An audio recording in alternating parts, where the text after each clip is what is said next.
What's going on, guys? Zenix back here with another top 5 Easter eggs of that episode of The Flash. Starting off with my recap. In order to stop Savitar from being like 100 steps ahead of Team Flash, which he usually is, Team Flash attempts to erase Barry's short-term memory. And Barry actually initially forgets everything about himself, as well as Savitar. He forgets everything and wonders where he is. Killer Frost actually approaches Savitar and asks him what his next move is going to be, but Savitar is quick to defend himself and pins her up against the wall and actually starts choking her out. So what happens to Barry seems to happen to Savitar, and Barry eventually actually gets his memory back. But what's funny is whenever Barry has to testify for a trial, it's actually a trial for Heatmonger, who is essentially Heatwave version 2.0 and has committed multiple acts of arson around the city. But after Cisco and Julian's idea of like some Google Glass technology goes busto, Barry messes it all up and Heatmonger goes loose. It's actually Killer Frost who helps Barry get his memories back, which in turn gets Savitar's memories back as well. On to number 5. Savitar is actually a temporal duplicate, and he is created when Barry makes time remnants of himself.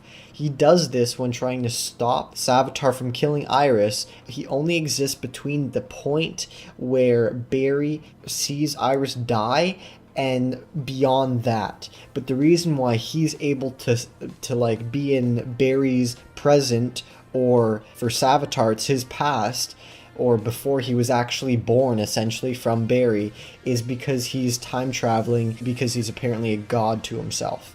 Number 4. When the future Flash told Barry that he created time remnants in order to stop Savitar from killing Iris, all the remnants were left but one. And this remnant was actually for some reason shunned, according to Savitar, by the team, and Savitar is that remnant. And for some reason he was shunned by the team, which we don't know, but apparently it wasn't actually Barry. Whereas whenever Barry was fighting Zoom in the season finale of season 2, it was actually Barry who was left at the end, and his time remnant was the one that died, not Barry. But in essence, it's pretty much Barry.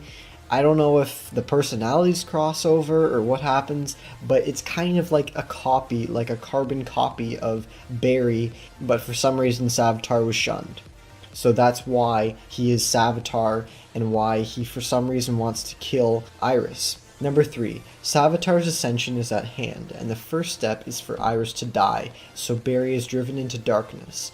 And there's another step which Savitar is reluctant to actually include in the plan while he's talking to Barry, and I'm guessing that this has to be a very personal one, maybe whenever Barry's holding Iris in his hands, and of course he moves at a really fast speed, so what happens is he's just holding her lifeless body as she's slowly dying, and I'm guessing that's what breaks Barry and makes him create all the remnants of himself in order to try to just kill Savitar straight up whenever he just finishes killing Iris. Number 2. When Team Flash attempted to get Killer Frost to return to the team, they bombarded her with things that made her feel good, and kind of like memories of when she was Caitlin, and how they were family. And when she was actually descending into the elevator and leaving the building, she briefly returned to being Caitlin for like a split second, then went back to Killer Frost. So it seems like the only two ways of getting back Caitlin is if Julian can find a cure, or if Team Flash can keep laying on the love, I guess.